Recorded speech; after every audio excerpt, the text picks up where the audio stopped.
Hello friends, एक बार फिर से आपका हमारे डैफोडिल परिवार में स्वागत है। मैं पवन कुमार सेन डैफोडिल परिवार के इस daffodil daffodil coaching classes Taranagar के यूट्यूब चैनल पर आपका हार्दिक स्वागत करता हूं।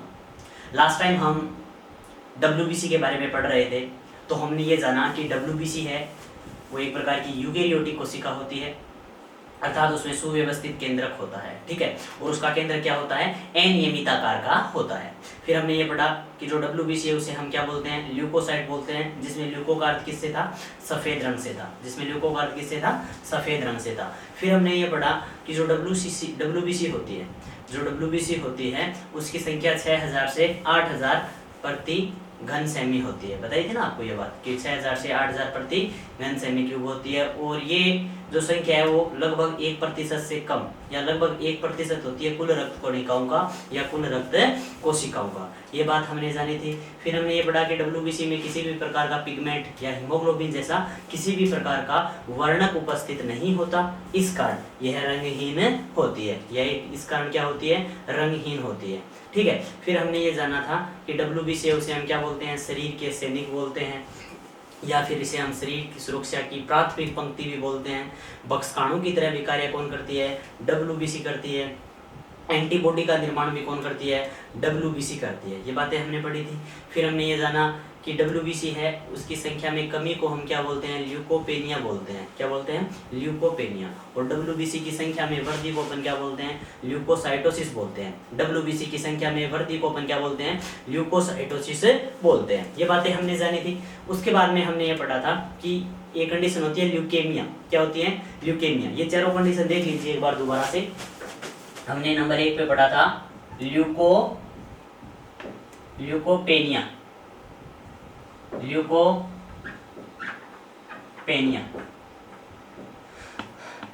ये जो ल्यूकोपेनिया है इसका मतलब क्या होता है, WBC की संख्या में कमी। WBC की संख्या में कमी जो कब होती है, एड्स और टाइफाइड के दौरान। एड्स और टाइफाइड के दौरान इसमें क्या हो जाता है, शरीर की प्रतिरक्षा तंत्र है ना, जो शरीर का प्रतिरक्षा तंत्र, इम्यूनिटी सिस्टम, प्रतिरक्षा तंत्र वो क्या हो जाता है, कमजोर हो जाता है। प्रतिरक्षा तंत्र क्या हो जाता है, कमजोर हो जाता है। 2 नंबर पे हमने पढ़ा था ल्यूकोसाइटोसिस। 2 नंबर पे अपन ने क्या पढ़ा था, ल्यूकोसाइटोसिस। अब ये जो ल्यूकोसाइटोसिस है इसका मतलब क्या होता है, WBC की संख्या में वृद्धि। WBC की संख्या में वृद्धि या ग्रोथ है ना, उसे अपन क्या बोलते हैं, ल्यूकोसाइटोसिस बोलते हैं। WBC की संख्या में वृद्धि को अपन क्या बोलते हैं, ल्यूकोसाइटोसिस बोलते हैं, ठीक है। अब ये जो वृद्धि है ना, इस वृद्धि यह वृद्धि सामान्यतः कब होती है, रक्त कैंसर के दौरान होती है। ल्यूकोसाइटोसिस है ना, वो कब होती है, ब्लड कैंसर या रक्त कैंसर के दौरान होती है। और इस रक्त कैंसर को अपन बोलते हैं, क्या बोलते हैं, ल्यूकेमिया बोलते हैं। क्या बोलते हैं, ल्यूकेमिया, ठीक है। यानी रक्त कैंसर को क्या बोला जाता है, ल्यूकेमिया बोला जाता है। क्लियर है बात। अब सुनो, अब एक शब्द और आ जाता है कई बार, ल्यूकोरिया। ल्यूकोरिया। अब ये जो ल्यूकोरिया है ना, इसका शाब्दिक अर्थ किससे है, ल्यूकोरिया का मतलब होता है श्वेत परदर। ल्यूकोरिया का मतलब क्या होता है, श्वेत परदर। यह समस्या किसमें पाई जाती है, केवल महिलाओं में पाई जाती है। श्वेत परदर की समस्या किसमें पाई जाती है, केवल महिलाओं में पाई जाती है। महिलाओं में क्या होता है कि गर्भाशय या योनि मार्ग में, गर्भाशय या योनि मार्ग में किसी भी प्रकार के संक्रमण के कारण, विशेष करके कवक या बैक्टीरियल इन्फेक्शन बोल सकते हैं, ठीक है, फंजाई या बैक्टीरियल इन्फेक्शन के दौरान क्या होता है, जो ह्यूमन फीमेल वेजिना होती है ना, फीमेल में जो वेजिना होती है, वेजिना के अंदर अगर अपन बोले गर्भाशय एवं योनि मार्ग के मध्य किसी भी प्रकार का संक्रमण हो जाए ना, तो वहां पर श्लेष्मा एवं अन्य पदार्थों का योनि मार्ग द्वारा स्राव होने लगता है, ठीक है। उसे अपन क्या बोलते हैं, श्वेत परदर बोलते हैं, ठीक है। हाँ, तो ये श्वेत परदर है ना, इसे अपन क्या बोलते हैं, ल्यूकोरिया बोलते हैं। श्वेत परदर को अपन क्या बोलते हैं, ल्यूकोरिया। इतनी बातें हमने कल पढ़ ली थी। अब आगे अपन बात करते हैं WBC के प्रकारों की। अब ये जो WBC है वो कई प्रकार की होती है, और उन प्रकारों के क्या क्या कार्य है उनको हम व्यापक स्तर पर जानेंगे, ठीक है। थोड़ा सा ध्यान लगाए रखना। हाँ, थोड़े से ही डिफिकल्ट है अगर ध्यान नहीं दिया तो, बाकी बिल्कुल आसान है, याद हो जाएंगे। ठीक है, थोड़ा सा ध्यान देने की जरूरत है। देखो डब्ल्यूबीसी के प्रकार, डब्ल्यूबीसी के प्रकार तो आपको मैंने एक बार लास्ट वीडियो में बताया था कि डब्ल्यूबीसी है वो कितने प्रकार की होती है, बताओ। 2 प्रकार की होती है। डब्ल्यूबीसी कितने प्रकार की होती है? 2 प्रकार की होती है। कौन कौन सी? नंबर 1 ग्रेन्युलोसाइट, या इसे बोलते हैं कणिकाणु, ग्रेन्युलोसाइट या कणिकाणु। ठीक है, और 2 नंबर पे है ए ग्रेन्युलोसाइट, ए ग्रेन्युलोसाइट, या इसे बोलते हैं अपन अकणिकाणु। इसे क्या बोला जाता है? अकणिकाणु, ए ग्रेन्युलोसाइट या अकणिकाणु बोला जाता है। अब सुनो, अब ये जो ग्रेन्युलोसाइट है ना, इन ग्रेन्युलोसाइट कोशिकाओं में, ये जो ग्रेन्युलोसाइट कोशिकाएं हैं, इनका जो कोशिका द्रव्य होता है, इनका जो कोशिका द्रव्य या साइटोप्लाज्म बोलते हैं ना, जिसे साइटोप्लाज्म, ठीक है, कोशिका द्रव्य या साइटोप्लाज्म होता है, उसके अंदर ग्रेन्यूल कोशिकाएं या ग्रेन्यूल कणिकाएं, क्या ग्रेन्यूल कणिकाएं उपस्थित होती हैं। ग्रेन्यूल कोशिकाएं हैं, कणिकाएं हैं, वो क्या होती हैं? उपस्थित। और इनमें क्या होती है? ये अनुपस्थित होती है। समझ गए ना? हाँ, कि जो ग्रेन्युलोसाइट कोशिकाएं हैं, जो ग्रेन्युलोसाइट कोशिकाएं हैं, उनके अंदर क्या होता है? ग्रेन्युलोसाइट कोशिकाओं में जो उनका साइटोप्लाज्म होता है, उस साइटोप्लाज्म के अंदर ग्रेन्यूल कणिकाएं उपस्थित होती हैं, और जो ए ग्रेन्युलोसाइट में क्या होती हैं? एब्सेंट होती हैं। इस ग्रेन्यूल कोशिका के आधार पर ही हम कणिकाणु कोशिकाओं को क्या बोलते हैं? ग्रेन्युलोसाइट बोलते हैं। क्या बोलते हैं? ग्रेन्युलोसाइट। अब देखिए, अब ये जो ग्रेन्युलोसाइट कोशिकाएं हैं ना, ये 3 प्रकार की होती हैं। ये ग्रेन्युलोसाइट कोशिकाएं कितने प्रकार की होती हैं? 3 प्रकार की होती हैं। कौन कौन सी? नंबर 1 है न्यूट्रोफिल्स। नंबर 1 है न्यूट्रोफिल्स, ध्यान से सुनना। नंबर 1 है न्यूट्रोफिल्स। नंबर 2 है इओसिनोफिल्स। नंबर 2 है इओसिनोफिल्स। और नंबर 3 पर है बेसोफिल्स। नंबर 3 पे क्या है? बेसोफिल्स। न्यूट्रोफिल्स, इओसिनोफिल्स और बेसोफिल्स। न्यूट्रोफिल्स, इओसिनोफिल्स और बेसोफिल्स। Got it? हाँ, न्यूट्रोफिल्स, इओसिनोफिल्स और बेसोफिल्स। अब देखिए, अब ये जो ए ग्रेन्युलोसाइट है ना, ये कितने प्रकार की होती है? 2 प्रकार की होती है। ये कितने प्रकार की होती है? 2 प्रकार की होती है। नंबर 1 है, बताइए कौन सी? जल्दी बताइए, कौन सी होती है? ए ग्रेन्युलोसाइट 2 प्रकार की होती है। नंबर 1 लिम्फोसाइट, नंबर 1 है लिम्फोसाइट, और नंबर 2 मोनोसाइट। लिम्फोसाइट और नंबर 2 मोनोसाइट।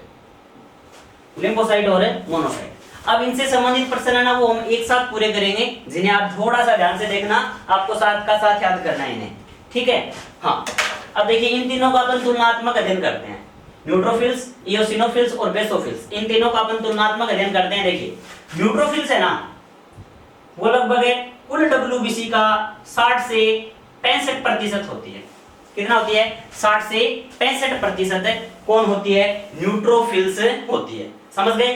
तो अपन ये बोल सकते हैं कि ग्रेन्युलोसाइट कोशिकाओं में जो न्यूट्रोफिल्स है, या अपन ये बोले कि डब्ल्यूबीसी में सर्वाधिक पाई जाने वाली कोशिका कौन सी होगी? न्यूट्रोफिल्स होगी। कौन सी होगी? न्यूट्रोफिल्स होगी, जो लगभग कितना होती है? 60 से 65% होती है। जो 60 से कितना होती है? 65% होती है। आगे सुनिए, अब ये जो न्यूट्रोफिल्स है, न्यूट्रोफिल्स है, ये कोशिकाएं बक्सक या बक्सकाणु प्रकार की होती हैं।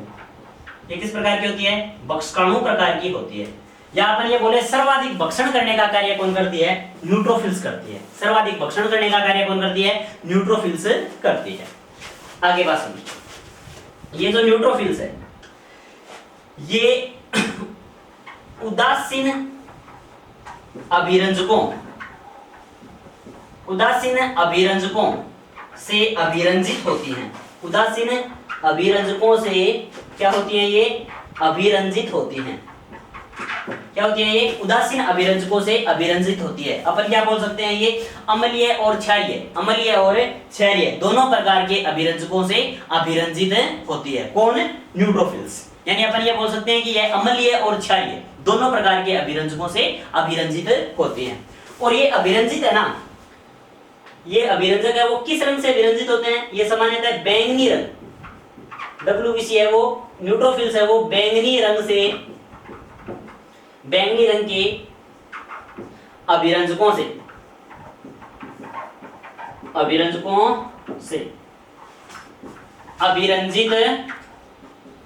होती है। बैंगनी रंग के अभिरंजकों से अभिरंजित होती है। याद रह जाएगा ना। हाँ, ये बैंगनी रंग के अभिरंजकों से क्या होती है, अभिरंजित होती है। कौन, न्यूट्रोफिल्स। ध्यान दो, न्यूट्रोफिल्स है वो कुल WBC का 60 से 65% होती है, बक्सकाणु प्रकार की होती है, उदासीन अभिरंजकों से अभिरंजित होती है और यह बैंगनी रंगों के अभिरंजकों से अभिरंजित होती है। ठीक है, अब न्यूट्रोफिल्स के बारे में आपको अगली बात क्या ध्यान रखनी है, इनका जो केंद्रक है, इनका जो केंद्रक है वो 2 से 7 पालियों में, 2 से 7 पालियों में बंटा होता है। 2 से 7 पालियों में बंटा हुआ होता है। याद रखना है, सर्वाधिक पालियों युक्त केंद्र किसका होता है, न्यूट्रोफिल्स का होता है। और कितने, 2 से 7 पालियों में बंटा हुआ होता है। कौन है, न्यूट्रोफिल्स का केंद्र। कौन है, न्यूट्रोफिल्स का केंद्र।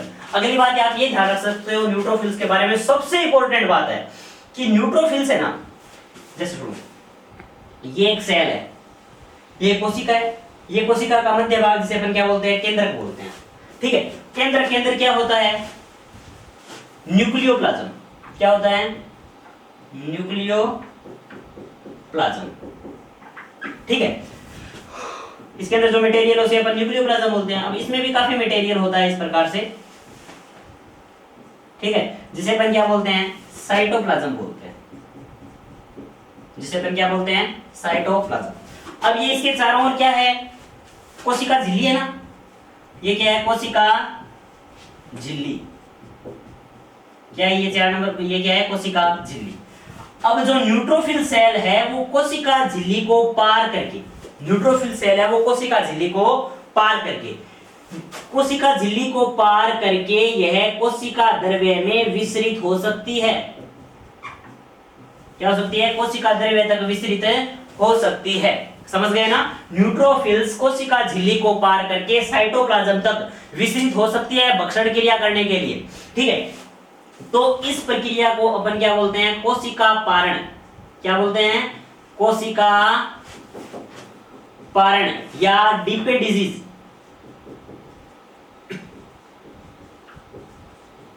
ठीक है, इसे डिपे डिजीज या कोशिका पारण बोलते हैं। डिपेडाइसिस बोल दो, डिपेडेसिस और कोशिका पारण, डिपेडेसिस और कोशिका पारण। इसका मतलब क्या है कि न्यूट्रोफिल से वो कोशिका झिल्ली को पार करके कोशिका द्रव्य तक विसरित हो सकती है। कोई दिक्कत है, इसी के साथ न्यूट्रोफिल्स पूरा होता है। न्यूट्रोफिल्स भाग में कोई दिक्कत है तो बोलिए। ठीक है, अगर दिक्कत हो तो आप दोबारा पूछ सकते हो या वीडियो को बैक करके दोबारा देख सकते हो। अब देखो आगे,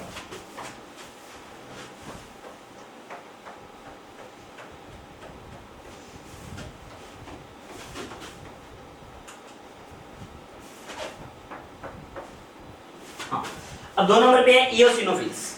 2 नंबर पे है इओसिनोफिल्स। अब ये जो इओसिनोफिल्स है वो कुल WBC का लगभग 2 से 3% भाग होती है। कितना होती है, 2 से 3% भाग होती है। इओसिनोफिल्स कुल WBC का 2 से 3% भाग होती है। आगे सुनिए, ये बक्सक प्रकार की होती है ना, लेकिन इनमें एंटी हिस्टामिनिक, इनमें एंटी हिस्टामिनिक गुण पाया जाता है। इनमें क्या पाया जाता है, एंटी हिस्टामिनिक गुण पाया जाता है। एंटी हिस्टामिनिक गुण का मतलब क्या है, वो देखो, एलर्जी समझते हो ना, एलर्जी। हाँ, हम लोगों को तो वैसे काम करने से एलर्जी होती है। अगर घर वाले कोई काम की बोल देना तो उससे अपन को एलर्जी होती है। वो एलर्जी नहीं है। आपने देखा होगा कि कई बार कुछ लोगों को सांस से संबंधित एलर्जी होती है जिसे अपन अस्थमा बोलते हैं, सूक्ष्म कणों से संबंधित एलर्जी होती है, ठीक है। या कुछ लोग होते हैं ना, वो सूक्ष्म कणों के प्रति, त्वचा के प्रति क्या होते हैं, संवेदनशील होते हैं, जिनसे उनकी त्वचा पर छोटे छोटे छोटे छोटे धब्बे बनने शुरू हो जाते हैं। या कुछ लोगों को तो मधुमक्खी काटने पर कोई रिएक्शन नहीं होता, लेकिन अगर कुछ लोगों को मधुमक्खी काट लेना तो उनको नानी याद आ जाती है, सुना होगा आपने, हाँ, मरने जैसी हालत हो जाती है उनकी, ठीक है। तो इस प्रकार कुछ विशेष प्रकार के पदार्थों से अपन में वो एलर्जी होती है, जिसे अपन प्रत्युर्जरता बोलते हैं। क्या बोलते हैं? प्रत्युर्जरता। जब हमें एलर्जी होती है ना, जब हमें एलर्जी होती है तो हमारे लीवर में, सुनो भाई, हमारे लीवर में उपस्थित होती है मुख्य रूप से मास्ट कोशिका। क्या उपस्थित होती है? मास्ट कोशिका। सबसे ज्यादा मास्ट, बाकी तो मास्ट कोशिका पूरे शरीर में थोड़ी थोड़ी उपस्थित होती है, लेकिन ये सबसे ज्यादा कहाँ उपस्थित होती है? लीवर में। अब ये लीवर में जो मास्ट कोशिका होती है ना, वो हिस्टामिन नामक पदार्थ का स्रावण करती है। वो किसका स्रावण करती है? हिस्टामिन नामक पदार्थ का स्रावण करती है। और जब हिस्टामिन का स्रावण होता है, जब हिस्टामिन का स्रावण होता है तो हिस्टामिन एलर्जी से प्रभावित स्थान है उसे क्या करता है? खत्म करता है। समझ गए ना? एलर्जी कारकों को नष्ट करने का कार्य करता है। इसी प्रकार जब अपने को खुजली होती है ना, तब भी हिस्टामिन का स्रावण होता है। और एक बार मैं पीछे वीडियो में आपको बता चुका हूँ, या फिर आप दोबारा सुन लीजिए। मैंने आपको बताया था ना, जब आप प्यार से इस प्रकार खुजाते हैं, ठीक है, तो खुजाने पर राहत महसूस होती है, खुजली करने पर राहत महसूस होती है। विशेष करके गर्मियों में जब घमौरी हुई हो, ठीक है, कभी दीवार से घमौरियों को खुजाया है क्या? हाँ, पीठ के सहारे, ठीक है। उस समय क्या होता है, जब आप खुजाते हो ना, उस कंडीशन के अंदर जब खुजली आते समय आप खुजाओगे, उस समय क्या होगा, वहां पर हिस्टामिन होता है ना, वहां पर जो हिस्टामिन होता है वह हिस्टामिन है, वो फैल जाता है और फैलकर एलर्जी से तुरंत राहत दिलाता है। इस कारण खुजाने पर हमें राहत महसूस होती है खुजली से प्रभावित स्थान पर। क्लियर है बात? अब सुनिए, तो इसमें एंटी हिस्टामिनिक गुण पाया जाता है, यानी हिस्टामिन जब स्रावित हो गया तो उसे वापस क्लियर करने का कार्य किसका है? इयोसिनोफिल्स का है। किसका है? इयोसिनोफिल्स का, ठीक है। अब आगे याद रखना, यह अम्लीय अभिरंजकों से अभिरंजित होती है, ठीक है। यह है अम्लीय अभिरंजकों से अभिरंजित होती है। यह उदासीन अभिरंजकों से अभिरंजित थी और यह अम्लीय अभिरंजकों से अभिरंजित होती है। अम्लीय अभिरंजकों से अभिरंजित होती है। अब सुनिए, अब बात की जाए इनके रंग की, तो इनका रंग है ना गुलाबी, या ये जो अभिरंजक है ना वो गुलाबी या हल्के लाल होते हैं, गुलाबी या हल्के लाल। अपन ये बोल सकते हैं कि इयोसिनोफिल्स है वो अम्लीय अभिरंजकों तथा गुलाबी व हल्के लाल रंग के अभिरंजकों से अभिरंजित होती है। गुलाबी या हल्के लाल रंग के अभिरंजकों से अभिरंजित होती है। क्लियर है बात? अब सुनिए आगे, ठीक है। अब इसका केंद्रक 2 से 7 पालियों में बटा हुआ था ना, न्यूट्रोफिल्स का केंद्रक 2 से 7 पालियों में बटा हुआ था। ठीक इसी प्रकार इयोसिनोफिल है ना, उसका केंद्रक द्विपालित होता है। उसका केंद्र क्या होता है? द्विपालित। क्या होता है? द्विपालित होता है, यानी 2 ही पालियों में बटा हुआ होता है। क्लियर है बात? हाँ, तो इयोसिनोफिल्स 2 से 3% होती है डब्ल्यूबीसी का। इसमें एंटी हिस्टामिनिक गुण पाया जाता है। यह अम्लीय अभिरंजकों तथा गुलाबी व हल्के लाल रंग के अभिरंजकों से अभिरंजित होती है तथा इसका केंद्र क्या होता है? द्विपालित होता है। अब लास्ट में अपन बात करते हैं बेसोफिल्स की। किसकी बात करते हैं? बेसोफिल्स की। सुनिए, अब 3 नंबर पे क्या है? बेसोफिल्स।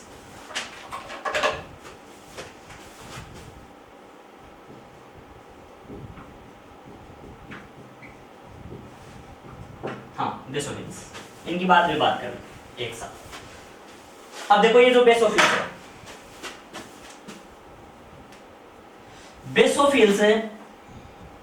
बेसोफिल्स है ना, ये लगभग होती है 0.5%। कितनी होती है? 0.5% होती है। यानी कहने का मतलब ये लगभग 0.1% से 1% होती है। 0.1% से 1% तक हो सकती है, जिसकी एवरेज वैल्यू कितनी आएगी? लगभग आधा, 0.5%। अब सुनो, यह क्षारीय अभिरंजकों से अभिरंजित होती है। क्षारीय अभिरंजकों से अभिरंजित होती है। यह क्षारीय अभिरंजकों से अभिरंजित होती है। अगली बात ये बोल सकते हैं कि ये जो क्षारीय अभिरंजक है ना, वो सामान्यतः है, ये तो देखो कौन सा रंग था? बैंगनी रंग से अभिरंजित था, ये गुलाबी या हल्के लाल रंग से अभिरंजित था, और ये होती है मिथाइलिन ब्लू। द्वितीय रंग होता है, आपने सुना होगा, मिथाइलिन ब्लू। रंग के अभिरंजकों से अभिरंजित होती है। मिथाइलिन ब्लू रंग के अभिरंजकों से अभिरंजित होती है। आगे सुनो, इसका जो केंद्रक है ना वो 2 से 3 पालियों में बंटा हुआ होता है या 2 से 3 पालियों से विभक्त होता है। बेसोफिल्स का केंद्रक 2 से 3 पालियों में विभक्त होता है। आगे सुनो, अब आगे बात की जाए कि जो बेसोफिल्स है इसका कार्य क्या है। इसका नंबर 1 कार्य है हिपेरिन का निर्माण करना। नंबर 1 क्या है? हिपेरिन का निर्माण करना। यह हिपेरिन का निर्माण करती है। हिपेरिन समझते हो ना? हिपेरिन वह कारक होता है जो रक्त वाहिनियों में रक्त का स्कंदन नहीं होने देता, यानी रक्त वाहिनियों में रक्त का थक्का जमने से रोकता कौन है? हिपेरिन रोकता है। रक्त का थक्का जमने से रोकता कौन है? हिपेरिन। हिपेरिन रक्त वाहिनियों में रक्त का थक्का जमने से रोकता है। 2 नंबर कार्य क्या है इसका? इसका 2 नंबर कार्य यह है कि यह हिस्टामिन का निर्माण भी करती है। हिस्टामिन का निर्माण, वैसे तो हिस्टामिन का निर्माण कौन सी कोशिका कर रही थी? मास्ट कोशिका कर रही थी ना। उसके अलावा हिस्टामिन का निर्माण कौन करता है? बेसोफिल्स करती है। कौन करती है? बेसोफिल्स। अब बेसोफिल्स के बारे में आप 2 बातें और ध्यान रख सकते हो। नंबर 1, बेसोफिल्स के बारे में पहली बात यह है कि सबसे कम पाई जाने वाली डब्ल्यूबीसी, सबसे कम पाई जाने वाली डब्ल्यूबीसी, सबसे कम पाई जाने वाली डब्ल्यूबीसी कौन सी है? बेसोफिल्स। ठीक है। और 2 नंबर पे अपन ये बात करें, अब एक बात बताइए, सबसे छोटी डब्ल्यूबीसी भी कौन सी है? बेसोफिल्स। सबसे छोटी डब्ल्यूबीसी भी आपके सामने कौन आएगी? बेसोफिल्स आएगी। ठीक है। हाँ, मुख्य रूप से आप ये ध्यान रख लीजिए कि सबसे कम संख्या में पाई जाने वाली डब्ल्यूबीसी कौन सी है? बेसोफिल्स है। याद रह जाएगा ना। अब देखिए आगे, ये किसके बारे में था? ग्रेन्युलोसाइट के बारे में था। याद हो गया होगा? एक बार ध्यान से देख लीजिए, अगर कोई प्रॉब्लम हो तो आप लोग पूछ सकते हो। ठीक है, नजर लगा लीजिए। 2 नंबर पे अपन पढ़ेंगे ए ग्रेन्युलोसाइट या ए कणिकाणु। ए ग्रेन्युलोसाइट या ए कणिकाणु। ठीक है, तो अब अपन आगे बात करते हैं ए ग्रेन्युलोसाइट या ए कणिकाणु।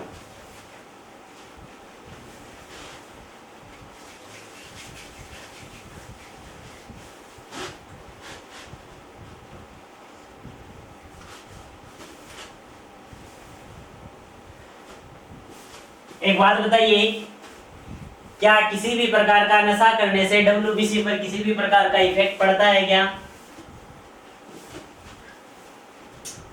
नशा करने से डब्ल्यूबीसी पर किसी भी प्रकार का इफेक्ट पड़ता है क्या? है जी? हाँ, क्या नशा करने से डब्ल्यूबीसी पर इफेक्ट पड़ता है? प्रतिरक्षा तंत्र कमजोर होता है, इसलिए नशे से बचिए। ठीक है, विशेष करके तंबाकू के उत्पादों से। अब देखिए आगे बात करते हैं अपन 2 नंबर पे ए ग्रेन्युलोसाइट।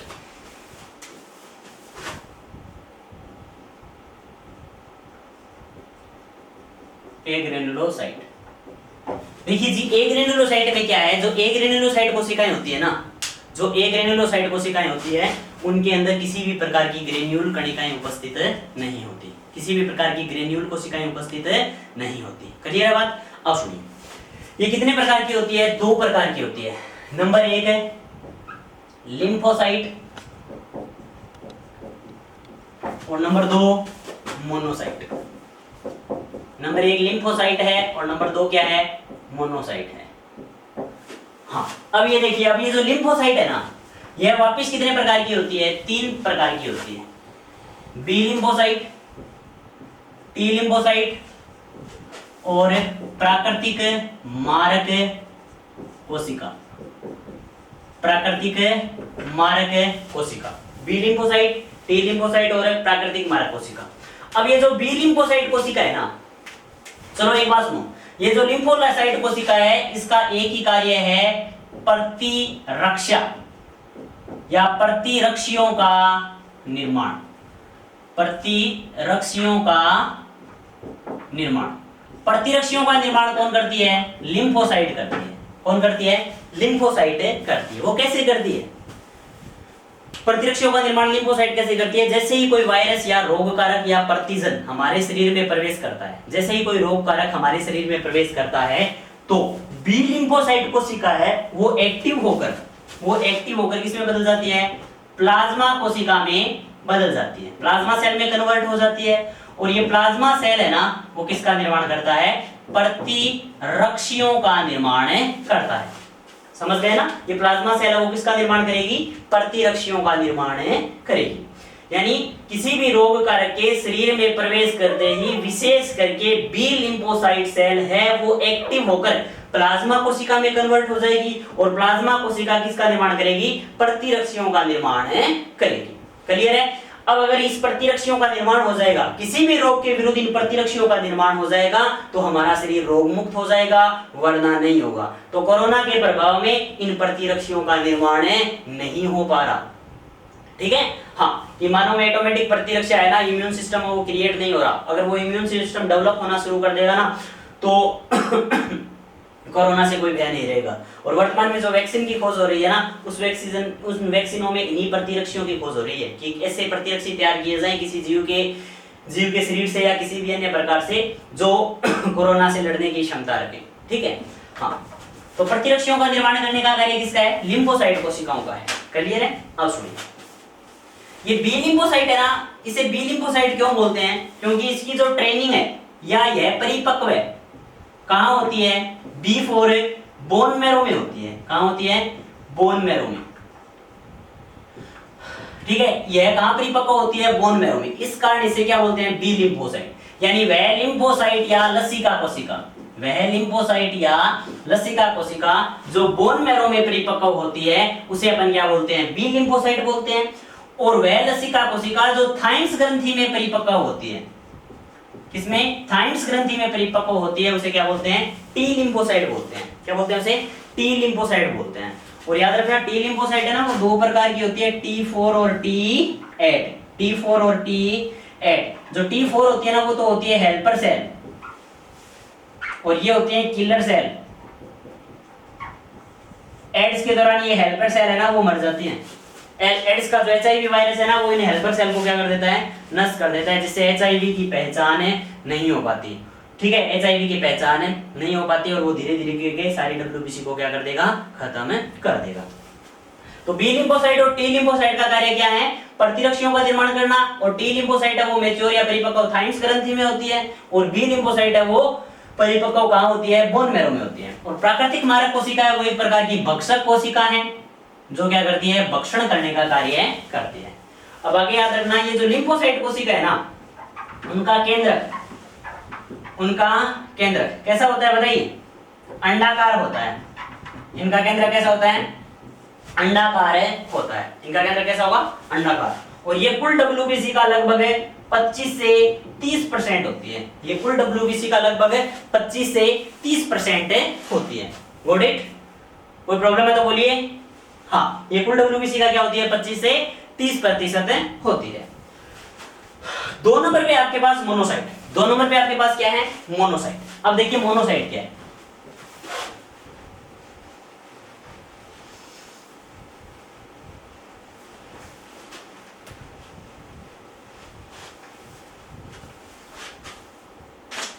मोनोसाइट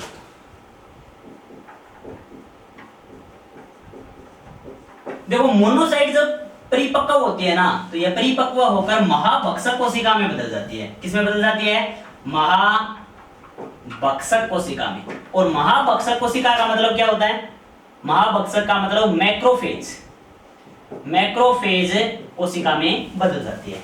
और मैक्रोफेज कोशिका में बदलने के कारण यह बड़ी से बड़ी स्थूल संरचनाओं का भी भक्षण कर सकती है। यहाँ तक कि हमारे शरीर में कई प्रकार की जो छोटी छोटी ट्यूमर बनती है ना, यानी गांठें बनती है, उन गांठों का भक्षण करने में भी सक्षम होती है। कौन है? मोनोसाइट। यानी कहने का मतलब वृहत या बड़े अणुभार वाले प्रतिजन या रोगाणुओं का भक्षण करने का कार्य कौन करती है? मोनोसाइट करती है। और यह कुल WBC का लगभग कितना होती है बताइए? लगभग 5% भाग होती है। कितना होती है? लगभग 5% भाग होती है। और आपको याद रखना है, सबसे बड़ी WBC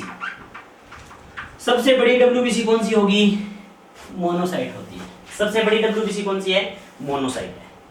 ठीक है, तो ये थे डब्ल्यूबीसी के प्रकार। उम्मीद करता हूं डब्ल्यूबीसी के प्रकारों में आपको किसी भी प्रकार की कोई प्रॉब्लम नहीं है। अगर है तो आपका स्वागत है, उन प्रॉब्लमों के साथ हम उन्हें क्या करेंगे, सोल्व करेंगे। अब रक्त कणिकाओं में अंतिम पार्ट बचता है कौन सा, बताइए कौन सा पार्ट बचता है, प्लेटलेट्स। क्या बचता है, प्लेटलेट्स। तो अब जानते हैं अपन प्लेटलेट्स के बारे में।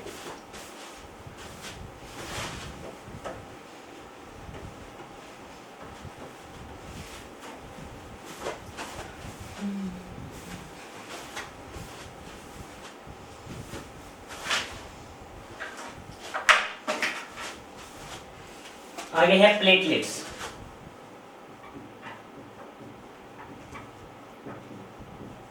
प्लेटलेट्स देखिए, प्लेटलेट्स का दूसरा नाम क्या है, बिंबाणु। प्लेटलेट्स का दूसरा नाम क्या है, बिंबाणु। समझ गए ना, इन्हें क्या बोलते हैं, बिंबाणु बोलते हैं। उसके अलावा इन्हें क्या बोलते हैं, थ्रोम्बोसाइट बोलते हैं। क्या बोलते हैं इन्हें, थ्रोम्बोसाइट। प्लेटलेट्स को क्या बोला जाता है, थ्रोम्बोसाइट बोला जाता है। ठीक है, अब सुनो, अब ये जो प्लेटलेट्स है वो एक प्रकार के प्रोकैरियोटिक कोशिका होती है या केंद्रक विहीन होते हैं। प्रोकैरियोटिक या केंद्रक विहीन प्लेटलेट्स हैं, वो प्रोकैरियोटिक या केंद्रक विहीन होते हैं। हकीकत में क्या होता है कि प्लेटलेट्स अस्थि मज्जा की एक कोशिका होती है। अस्थि मज्जा में एक कोशिका होती है मेगाकारियोसेल। कौन सी होती है, मेगाकारियोसेल।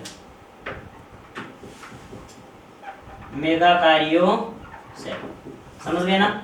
इस मेगाकारियोसेल के टुकड़े होते हैं कौन है, प्लेटलेट्स। समझ गए ना, इस मेगाकारियोसेल के टुकड़े कौन होते हैं जी, प्लेटलेट्स होते हैं। ठीक है, अब देखो आगे। अब ये जो प्लेटलेट्स हैं इनका कार्य क्या है, रक्त का थक्का बनाना। रक्त का थक्का बनाना, समझ गए ना। इनका कार्य क्या है, रक्त का थक्का बनाना। याद रखना, रक्त का थक्का वैसे तो किसने बनाया था, याद कीजिए, फाइब्रिनोजन या फाइब्रिन ने बनाया था ना। तो आपको याद रखना है आगे की रक्त स्कंदन कारक है ना, वो एक या दो नहीं है, वो पूरे के पूरे 13 हैं, जो मैं आपको आगे बाद में बताऊंगा। ठीक है, पूरे के पूरे याद करवाऊंगा, फिक्र नहीं करना, एक ही ट्रिक में वो आपको याद होंगे।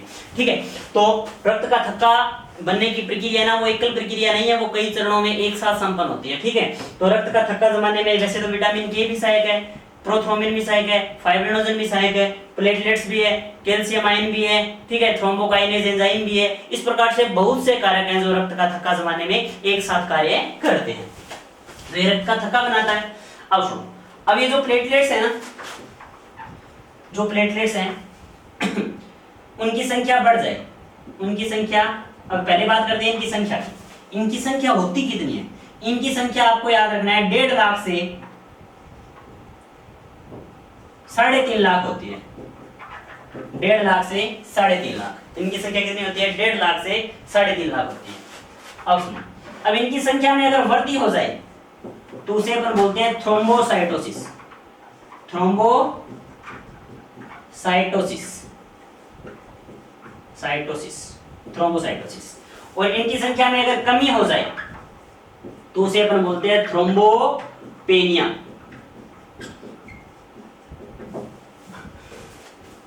अगर इनकी संख्या में वृद्धि हो जाए तो उसे तो बोलते हैं थ्रोम्बोसाइटोसिस, और इनकी संख्या में कमी हो जाए उसे क्या बोलते हैं, थ्रोम्बोपेनिया बोलते हैं। क्या बोलते हैं, थ्रोम्बोपेनिया। अब देखो आगे, अब आपको शायद ध्यान होगा एक रोग होता है जिसका नाम है डेंगू। जिसका नाम क्या है, डेंगू। डेंगू में किसकी संख्या में कमी आती है, डेंगू में किसकी संख्या में कमी आती है, प्लेटलेट्स की संख्या में क्या आ जाती है, कमी। मलेरिया में आरबीसी की संख्या में कमी आती है, ध्यान है ना, मलेरिया में आरबीसी की संख्या में कमी आती है। एड्स और टाइफाइड में डब्ल्यूबीसी की संख्या में कमी आती है, और डेंगू में प्लेटलेट्स की संख्या में क्या आती है, कमी आती है। तो डेंगू में प्लेटलेट्स हैं वो घट जाते हैं, कम हो जाते हैं। और अगर प्लेटलेट्स की संख्या 70,000 सेमी क्यूब प्रति सेमी क्यूब से क्या हो जाए, कम हो जाए, तो उसे डेंगू पॉजिटिव माना जाता है। उसे पूरा का पूरा क्या माना जाएगा, डेंगू पॉजिटिव। खतरनाक स्थिति होती है अगर 70,000 से नीचे WBC की संख्या में क्या आ जाए, सॉरी प्लेटलेट्स की संख्या में क्या आ जाए, कमी आ जाए। इसी प्रकार आपको ध्यान में रखना चाहिए कि डिलीवरी के समय अक्सर महिलाओं में थ्रोम्बोपेनिया की शिकायत उत्पन्न होती है। डिलीवरी के दौरान जब शिशु या भ्रूण का जन्म होता है ना, उस समय महिलाओं में अक्सर प्लेटलेट्स की संख्या घट जाती है। अपन लोकल लैंग्वेज में बोलते हैं कि प्लेटें घट गई, सीधे बोलते हैं कि प्लेटें घट गई।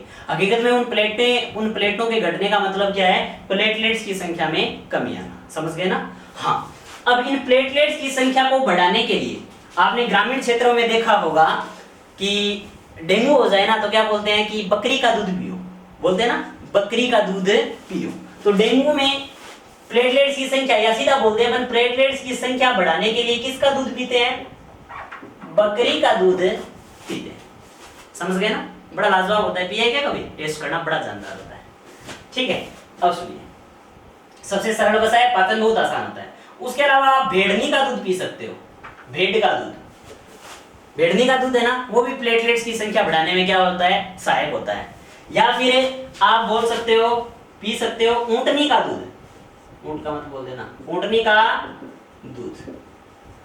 जो ऊंटनी का दूध है ना, वो भी प्लेटलेट्स की संख्या में क्या करता है, वृद्धि करता है। ऊंटनी का दूध भी प्लेटलेट्स की संख्या में वृद्धि करता है। ठीक है, अब बकरी का दूध है वो तो नॉर्मल बात है, पी लेंगे, लेकिन भेड़नी और ऊंट का दूध है ना, वो बहुत गाढ़ा होता है, बहुत गाढ़ा होता है। ठीक है ना, उसे साधारण रूप से हर किसी के पीने की बस की बात नहीं है। ठीक है, कुछ लोग तो ऐसे होंगे आप में से जो दही को भी छान कर पीते हैं, है क्या ऐसे कुछ लोग? नहीं है ना? हाँ, कुछ लोगों को मलाई से प्रॉब्लम है, दूध तो बिना दूर की बात है, मलाई भी नहीं खा सकते। ठीक है, उन लोगों को ये समस्या उत्पन्न होती है। चलो, ग्रामीण क्षेत्रों में तो यह इजीली मिल जाएगा, ग्रामीण क्षेत्रों में तो यह इजीली मिल जाएगा। अब बात है शहरी क्षेत्र के लोगों की।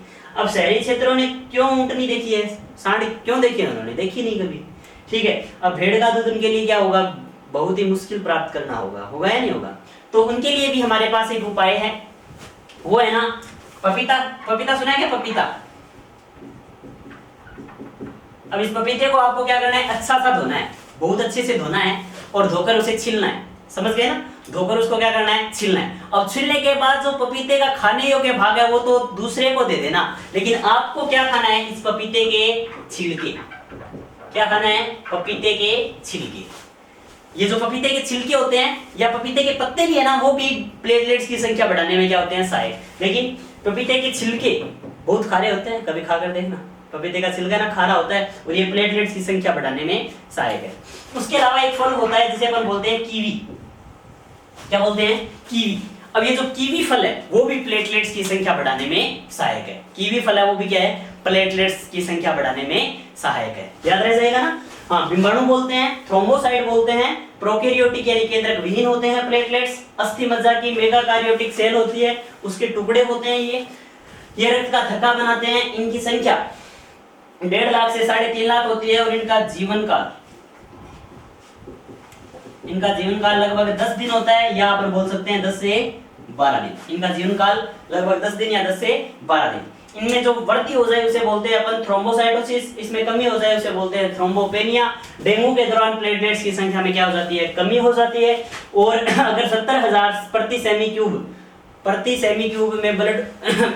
क्यूब में प्लेटलेट्स हो जाए या इससे संख्या कम हो जाए तो उसे अपन डेंगू पॉजिटिव या खतरनाक स्थिति बोलते हैं। डिलीवरी के समय भी थ्रोम्बोपेनिया उत्पन्न होता है, यानी प्लेटलेट्स की संख्या की कमी आती है। ठीक है, अब बकरी, भेड़नी और ऊंटनी का दूध पीकर आप प्लेटलेट्स की संख्या में वृद्धि कर सकते हैं। उसके अलावा अगर ये अवेलेबल ना हो तो पपीते का छिलका खाइए, या फिर कीवी एक फल होता है, खट्टा खट्टा बड़ा टेस्टी फल होता है, उसे आप खा सकते हो, जो अक्सर डिलीवरी के बाद महिलाओं को हॉस्पिटल में खिलाया जाता है, कभी गौर किया होगा आपने।